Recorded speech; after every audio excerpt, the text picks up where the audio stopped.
समता नागरी सहकारी पतसंस्थेत ही महाराष्ट्रामध्ये अग्रगण्य अशी पतसंस्था आहे. गेल्या 40 वर्षांपासून समता नागरी सहकारी पतसंस्थेचे व्यवहार हे अगदी पारदर्शीपणे हा सगळा कामकाज समता पतसंस्था चालू आहे. जवळजवळ आत्ताच संपलेल्या आर्थिक वर्षामध्ये समताच्या जवळजवळ 11,1100 कोटी रुपयांच्या ठेवींचा टप्पा समताने पार केला आहे. 2,000 कोटी रुपयांचे आर्थिक व्यवहार समताने, व्यवसायाचा टप्पाही समताने पार केलेला आहे. अशी एक महाराष्ट्रामधली एक अग्रगण्य पतसंस्था म्हणून समता गेल्या 40 वर्षांपासून काम करत आहे. आणि या संस्थेवर सध्या जे सध्या जे काही कॅप्टन खरात यांचं जे काही गुन्हेगारी पार्श्वभूमीच्या याच्यावरचं वातावरण सगळ्या महाराष्ट्रात देशात चालू आहे, तर समतावरही काही प्रमाणात आरोप हे मीडियाकडून करण्यात येत आहेत किंवा सामान्य नागरिकांकडून करण्यात येत आहेत. पोलिसांकडून असे कुठलेही आरोप करण्यात आलेले नाही. याचाच खुलासा करण्याकरता आपण खरं ते आजची ही प्रेस कॉन्फरन्स घेत आहोत. समता पतसंस्थेला गेल्या 31 मार्च रोजी 4-5 दिवसापूर्वीच पोलीस स्टेशनमधून पत्र आलं आणि त्या पत्रामध्ये काही खातेदारांची इन्क्वायरी पोलिसांनी करायला सांगितली. त्याची काही माहिती पोलिसांनी आम्हाला मागवली आणि मग त्या खातेदारांची इन्क्वायरी सगळी माहिती घेतली असता आमच्या असं लक्षात आलं की समतामध्ये सुद्धा अशोक खरात यांचे अकाउंट आहेत. समतामध्ये जवळजवळ 1 ते 1.25 लाख सभासद आहेत, 1 ते 1.25 लाख ग्राहक समतामध्ये आहेत. त्यामुळे प्रत्येक ग्राहक, आपल्याकडे कोण ग्राहक आहे हे आम्हाला एका ठिकाणी बसून एक्झॅक्ट सांगता येत नसतं. त्यामुळे खरातचे अकाउंट आमच्याकडे आहेत हे सुद्धा आम्हाला त्याच दिवशी लक्षात आलं. आणि पोलिसांनी जी काही माहिती मागवली होती ती अगदी पुढच्या 2 तासामध्ये आम्ही सर्व माहिती पोलिसांकडे पोहोच केली. त्याच्यानंतरही पोलिसांचं दुसरं पत्र आलं, अजून काही माहिती त्यांनी मागवली, ती पूर्णपणे माहिती पोलिसांना आम्ही पोहोच केलेली आहे. म्हणजे पोलिसांच्या कामकाजामध्ये पूर्णपणे सहकार्य करण्याची भूमिका ही समता पतसंस्थेने ठेवलेली आहे. कारण की सर्व कामकाज हे पारदर्शी पद्धतीने पार पडतं समतामध्ये, त्यामुळे कुठल्याही लपवायचं झाकायचा हा विषय समतामध्ये नाही. ही जी खाती अशोक खरात यांची खाती आमच्याकडे ओपन झाली, तर अशोक खरात आणि यांच्या परिवाराची साधारणतः 4 खाती, म्हणजे अशोक खरात, त्यांची पत्नी, त्यांचे मुलगा मुलगी यांचे 4 खाते तर समतामध्ये आहेतच. याच्या व्यतिरिक्त आम्हाला पोलिसांनी जी माहिती मागवलेली होती की अशोक खरात नॉमिनी असेल, वारसदार असेल, असे किती खाती तुमच्याकडे आहेत, त्याची माहिती आम्ही पोलीस स्टेशनला दिलेली आहे. साधारणतः जवळजवळ 70 ते 72 खाती ही अशोक खरात ज्याला नॉमिनी आहे अशा पद्धतीची खाती समतामध्ये आहेत. पण या सर्व खात्यांची KYCची पूर्तता सहकार खात्यांनी जी काय पतसंस्था चालकांना, बँकिंग चालकांना जी काही निर्बंध हरवून दिलेले आहेत, शासनाने जी काही निर्बंध हरवून दिलेले आहेत, त्याप्रमाणे जे काही KYC करायचं बंधन पतसंस्थांवर आहे तशी पूर्णपणे KYC ही खातेदारांची, हे खाते 2021 मध्ये झालेले आहे आणि तेव्हाच हे खाते करतानाच KYC पूर्ण आपण करून घेतलेले आहे. या सर्व खात्यांचं मध्ये जे काही व्यवहार झालेले आहेत हे व्यवहार सुद्धा पूर्णपणे कायदेशीर नियमाप्रमाणे हे सगळे व्यवहार झालेले आहेत. याच्यामध्ये कुठेही बनावट खाते उघडले किंवा चुकीचे आर्थिक व्यवहार केले असं कुठेही समता पतसंस्थेमध्ये घडलेलं नाही. सर्व कायदेशीर गोष्टींची पूर्तता करूनच त्या खात्यांमध्ये व्यवहार आतापर्यंत झालेले आहेत.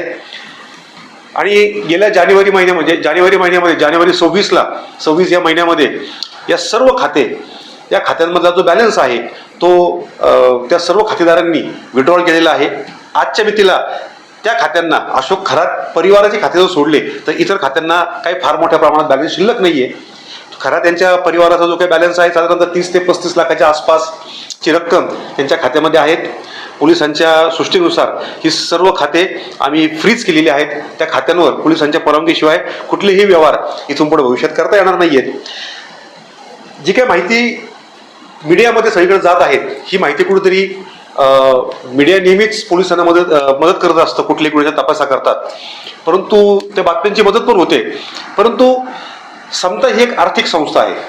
हिच्याबाबत जर काही चुकीच्या किंवा विपर्यास्त बातम्या जर मीडियामध्ये गेल्या तर त्याचा परिणाम समताच्या लाखो ठेवीदारांना होऊ शकतो आणि तो व्हायला नको. म्हणून आम्ही ही आजची पत्रकार परिषद घेण्याची भूमिका, हे समताची काय भूमिका आहे ती स्पष्ट करण्याकरता आम्ही या ठिकाणी आलेलो आहोत. माझी मीडियाला आणि लोकांना एकच विनंती आहे, कृपया या बाबतीतल्या चुकीच्या अफवा ज्या आहेत ह्या कोणी पसरू नये. ज्या गोष्टी सत्य आहेत त्या निश्चित पोलिसांच्या मार्फत जनतेसमोर येतील. जे काही पोलीस माहिती मागवत आहेत याची पूर्ण माहिती संस्थेच्या मार्फत दिली जात आहे. परंतु विनाकारण कोट्यवधी रुपयाचे व्यवहार झाले, 100 कोटी रुपयाचे व्यवहार झाले असे काय आम्हाला बातम्या ऐकायला मिळतात. निश्चित तसं काही नाही आहेत. व्यवहार झालेले आहेत, नियमित व्यवहार झालेले आहेत. हे व्यवहार साधारणतः 10 ते 15 कोटीच्या आसपासचे व्यवहार, म्हणजे एकूण 15 कोटी रुपयांचे हे व्यवहार आहेत. हे कुठेही 100 कोटी, 125 कोटी असे व्यवहार नाहीत. त्याच्यामुळं उगाच काहीतरी आकडे आपण मोठे करून लोकांनी पुढे नेऊ नये अशी आमची एक इच्छा आहे.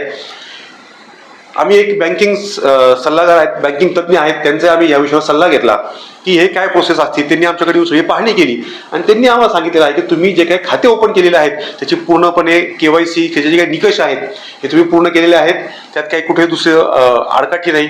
आम्ही आमच्या CA ऑडिटर त्यांच्याकडून सुद्धा संस्थेचं ऑडिट करून घेतो ताबडतोब या खात्यांपुरतं, आणि आमचंही समाधान व्हावं की कुठं काही चुकीची गोष्ट घडलेली आहे का, म्हणून आम्ही सगळं तपासणी केली. कुठंही काही चुकीचं घडलेलं नाही.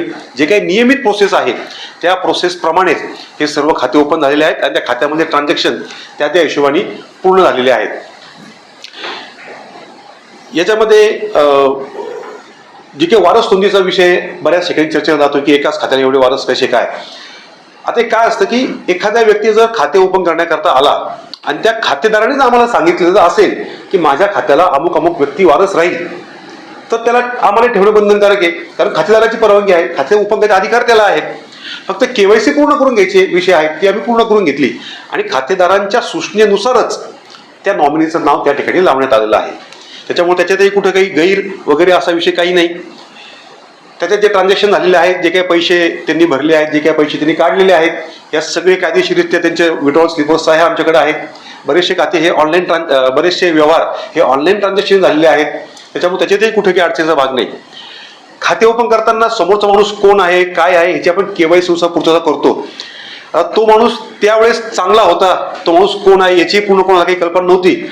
अचानक त्या माणसाचे सगळे अवगुण आपल्या सगळ्यांसमोर आले आणि सगळीच महाराष्ट्र पूर्णपणे हादरला गेला. निश्चित आम्ही सुद्धा त्याचा हादरलो गेलेलो आहोत की असे काही व्यवहार काही लोक करू शकतात. त्यामुळं एक सामान्य सभासद जसा असतो तसा तो सभासद म्हणून आमच्याकडे होता, त्यानंतर आमच्याकडे ग्राहक म्हणून ते आमच्याकडे व्यवहार केलेले आहेत. तर हीच माहिती आपल्या मार्फत आम्हाला लोकांपर्यंत पोहोचवायची होती. धन्यवाद. साखरकरांच्या वहिनीच्या खात्यावरून जे कोट्यवधी जे ट्रान्झॅक्शन झाले ते किती आहे? तर हा इथला बराचसा विषय जो आहे आम्हाला पोलिसांनी गोपनीय त्यांचा तपास व्यवस्थित व्हावा म्हणून गोपनीय ठेवण्याकरता आम्हाला त्यांनी सांगितलेलं आहे. त्याच्यामुळे प्रत्येक खातेदाराचं नाव आम्हाला सांगता येणार नाही. आता फक्त अशोक खरात विषयीच फक्त आता हा अशोक खरात विषय माहिती सांगतो, कारण तो व्यक्ती तिथे आतमध्ये आहे. ते चाकणकरांचं खाते का आपल्या पतसंस्थेत? दीपाली चाकणकर नावाने खातेपत संस्थेमध्ये आहे, त्याच्यामध्ये काही व्यवहार झालेले आहेत. खराच्या काही ठेवी आहे का आपल्याकडे? खऱ्याच्या साधारण 30-1 लाख रुपयांच्या ठेवी आपल्याकडे सध्याच्या स्थितीला आहेत. व्यक्तिगत खरा आणि त्याचा परिवार अशी किती खाते आपल्याकडे? जवळ 47 खाते जशी आहेत की ज्याला खरात नॉमिनी आहेत. 47 खाते आहेत. खरात आणि तुमच्या फॅमिलीचा काही संबंध आलाय? नाही, कधीच काही संबंध आलेला नाही. खरातांचे जेवढे जे खाते आहेत त्याच्याबद्दलची पूर्ण अमाऊंट जी आहे ती किती आहे, जे त्या खात्याला नॉमिनी आहे त्याबद्दल, म्हणजे आतापर्यंत आपल्या बँकेमध्ये त्याचे किती रुपयांचे व्यवहार आहे ते झाले असेल? साधारणतः 15 कोटी रुपयांचे व्यवहार त्या खात्यांमधून झालेले आहेत. 15 कोटीचे व्यवहार म्हणजे कसं की ते सुद्धा 10 रुपये ठेवले 10 रुपये काढले, म्हणजे हे आले 20 रुपये, असे 15 कोटी रुपयांचे साधारणतः व्यवहार आमच्याकडे आहेत. म्हणजे थोडक्यात त्यांनी जे खातं आपल्याकडे ओपन केलेले होते ते फक्त पैसे येण्यासाठी आणि काढण्यासाठी असंही सांगतो? नाही, पैसे यासाठी काढण्यासाठी नाही, त्यांच्या ठेवी आमच्याकडे होत्या. त्याचे काही पैशांकडे होते हे ठेव स्वरूपामध्ये होते. त्या मुदत ठेवीनुसार त्यांनी ठेवलेले होते. मुदत ठेवीची मुदत संपली, त्यांनी पैसे काढून ठेवले. काही ठेवी काही पावत्या त्यांनी रिन्यू केल्या, बाकीचे पैसे तसेच ठेवले. सभासदांना वार्षिक अहवाल आपण देतात? समतापत संस्थेची प्रत्येक वर्षी जनरल मिटिंग होती. त्या जनरल मिटिंगच्या वेळेस पूर्णपणे अहवाल प्रसिद्ध केला जातो आणि त्याची पूर्णपणे माहिती सर्व सभासदांना दिली जाते.